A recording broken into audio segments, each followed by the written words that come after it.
नमस्कार, मैं उमेश व्योम टीवी के पेज में श्रीमान आपका स्वागत करते हैं। हम बात करेंगे 2024 के राजनीतिक समीकरण का। जिस तरह आगाज लोकसभा में देखने को मिला, मुझे लगता है बहुत कम समय में आपके पास कुछ ऐसा भी समाचार पहुंचने जा रहा है अन्य पार्टियों के माध्यम से कि विधानसभा की गोलबंदी में क्या अपना अपना फॉर्मूला या समीकरण रहेगा। इन्हीं सारी चीज़ों में एक बहुत बड़ा समीकरण खासकर झरिया और बाघमारा को लेकर देखा जाता है हमेशा 81 विधानसभा के अंतर्गत। लेकिन जब हम बाघमारा की बात करेंगे तो इसका समीकरण हमेशा करवट लेता हुआ दिखा है। चाहे पार्टियां कोई भी हो, समीकरण एक ही है। भारतीय संविधान की नीतियों को लेकर लोग आगे बढ़ते हैं। हम जन कल्याणकारी बात को लाकर रखेंगे। आज हमारे साथ हैं बाघमारा प्रखंड और राजद के बहुत बड़ा चेहरा रोहित यादव जी। पहले तो हम लोग उनका स्वागत करेंगे। भैया स्वागत है। धन्यवाद। क्या हाल चाल है भैया? बढ़िया। लोकसभा का थकावट खत्म समझें अब क्या? थकावट खत्म है।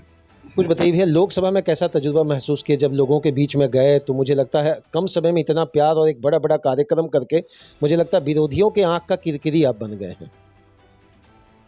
ऐसा नहीं है, जनता के बीच में हम लोग गए, काफ़ी सहयोग और सम्मान मिला जनता के तरफ से। और विरोधियों के आंखों का किरकिरी हम लोग क्यों बनेंगे? हम लोग अपने लिए काम कर रहे थे, वो अपने लिए काम कर रहे थे। क्या कुछ रहा भैया? समीक्षात्मक बैठक में लगा केवल 3-3.5 लाख के वोट पर ही सिमट गए आप लोग। निश्चित रूप से हम लोग से कहीं गलतियां हुई, जो बूथ मैनेजमेंट पर हम लोग फोकस नहीं कर पाए समय के अभाव में। अच्छा, एक चीज़ भैया आरोप अभी आप पर लग रहा है, खासकर विपक्षी एकदम पूरा घेराबंदी में लगे हुए हैं आपके आसपास, कि वो अपने आप को कास्ट कर रहे थे। रोहित यादव जी लोकसभा में मथुरा प्रसाद महतो को जिताने की कोशिश कम कर रहे थे और अपने को विधानसभा में जिताने के लिए ज़्यादा तैयारी में लगे हुए थे। ऐसा नहीं है। हम ईमानदारी पूर्वक लोकसभा चुनाव में गठबंधन के लिए काम कर रहे थे। उसमें किसी प्रकार से हमारे गठबंधन के मित्रों और हमारे सहयोगियों में कोई कन्फ्यूजन नहीं है। विपक्ष का काम ही है आरोप प्रत्यारोप करना। पहले भी है समाज सेवी, फिर व्यवसायी, अब सीधा रुख आप किए हैं विधानसभा भवन पहुंचना है और आम जनता की बात को लाकर रखना है। कैसे मन में आया ये बात? शुरू से समाज के निचले तबके, जो कमज़ोर तबके के लोग हैं, चाहे जातियां जो भी हों, एक सोच और एक भाव रहा सेवा करने का। और इसी को सेवा भाव से आगे बढ़ते बढ़ते कुछ मित्रों के दबाव में राजनीति में आए और आज बाघमारा क्षेत्र के बहुत से बुजुर्ग, बुद्धिजीवी और नौजवानों के ही दबाव में हम विधानसभा का चुनाव भी लड़ना चाह रहे हैं। भाजपा के बारे में जब देखते हैं तो लोग कहते हैं सनातनीय समीकरण को लेकर चलती है, कांग्रेस को जब लेकर करते हैं तो अल्पसंख्यक का बड़ा वोट बैंक। लेकिन आपकी गोलबंदी में हिंदू, मुस्लिम, सिख, ईसाई, निचला तबका से लेकर अगड़ी पिछड़ी सभी जातियों का हमने समावेश देखा था। तो आपको नहीं लग रहा यह कि एक बेहतर समीकरण आप बनाने की कोशिश में लगे हैं राजनीतिक प्लेटफॉर्म पर सभी जाति को लेकर?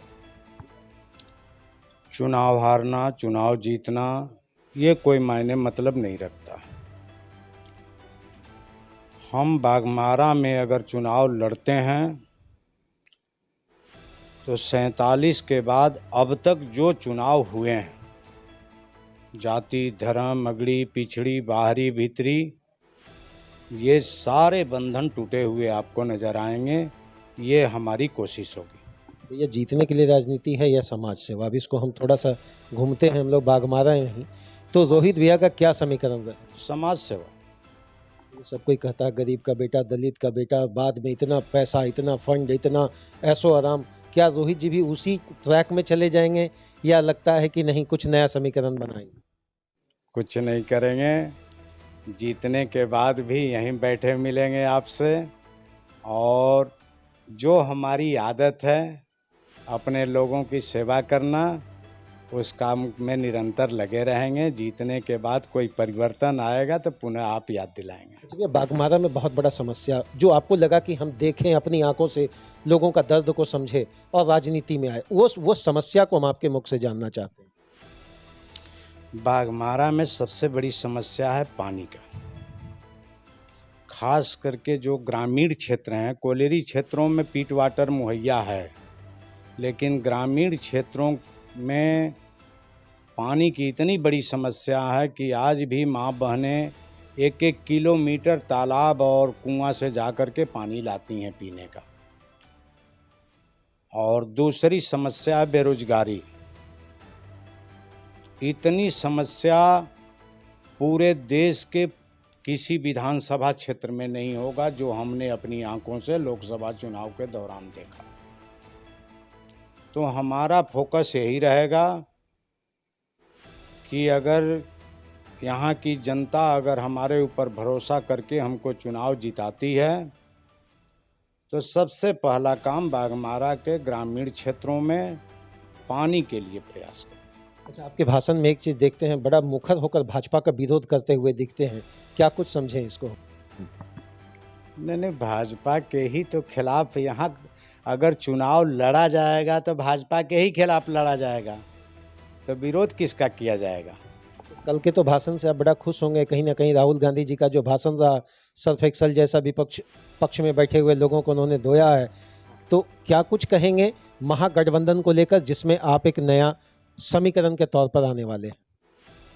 निश्चित रूप से महागठबंधन एकजुट है और आने वाले दिनों में भी एकजुट रहेगा और आगामी विधानसभा चुनाव में महागठबंधन 70+ सीटों पर पूरे झारखंड में चुनाव जीतने जा रहा है। मेरा अंतिम सवाल रहेगा भैया, खासकर बाघमारा की बात करें तो बीसीसीएल का बहुत सारा हॉस्पिटल हुआ करता था, लेकिन एक एक करके हर हॉस्पिटल को उन्होंने ये समझा कि तालाबंदी कर देना है या रेफरल हॉस्पिटल बना देना है। तो मान के चले आने वाले 30 दिनों के अंतर्गत रोहित यादव जी के द्वारा एक बड़ा मुहिम चलाकर इस हॉस्पिटल को खोलने के लिए बीसीसीएल के अधिकारियों तक यह बात या संज्ञान या ज्ञापन के तौर पर आप देंगे? झूठ नहीं बोलेंगे हम। ये हॉस्पिटलों को जब बंद किया गया एक साजिश के तहत, तो उसमें यहाँ के विधायक और सांसदों की सहमति थी। हमारे कहने से हमारी आवाज़ उन बहरे गूंगों तक नहीं पहुँच पाएगी जिनके सर पर विधायक और सांसदों का हाथ है। उसके लिए जनता अगर आशीर्वाद देगी तो निश्चित रूप से जितने हॉस्पिटल छोटे छोटे कोलेरी स्तर पर बंद की है बीसीसीएल, हम लोग उसको प्रायोरिटी में रख के चालू करवाएंगे। क्या कुछ संदेश रहेगा बाघमारा के सारे वोटर, गरीब अमीर जो भी हों, किसी धर्म जाति गोतिया वर्ग विशेष या जहाँ के रहने वाले हैं, क्या कुछ अपील रहेगा रोहित यादव जी का कि केवल वोट की समीकरण तक ही आपके पास आएँ या किसी प्रकार की समस्या हो तो आपके दरवाजे पर 24 घंटा खुला मिलेगा और रोहित जी उनका मदद करें? हम बाघमारा विधानसभा क्षेत्र की जनता से यही अपील करेंगे कि आप एक बार जाति धर्म बाहरी भीतरी हिंदू मुस्लिम के लाइन से हट करके एक बार भरोसा करें रोहित यादव पर। हम आज भी जनता के लिए सुबह स्नान करके बैठ जाते हैं, कल भी बैठे मिलेंगे और लाइफ टाइम पूरे जीवन हम जनता के प्रति जवाबदेह रहेंगे और सेवा करते रहेंगे। बहुत बहुत धन्यवाद। जिस तरीके से रोहित यादव जी ने अपनी बात को रखा है, इनका एक समीकरण मुझे लग रहा है बड़ा बेसिक पार्ट मानकर चलें, सर्वधर्म का समूल विकास हो, यही पैटर्न को लेकर। हालांकि पार्टियां भाजपा की तरफ से आएंगी या महागठबंधन की तरफ से आए, ये मेरा कुछ लेना देना नहीं है। श्रीमान, मेरा तो काम है प्रश्न पूछना, हम तो पूछेंगे, ना पक्ष ना विपक्ष। आज रोहित जी जिस समीकरण को खड़ा करके आम जनता के जन कल्याण की भावनाओं को लाकर सामने रखेंगे, 2024 के नवंबर और दिसंबर में सवाल तो बनेगा। बहुत बहुत धन्यवाद भैया, बस यही कोशिश है कि विकास हो बाघमारा। जी धन्यवाद।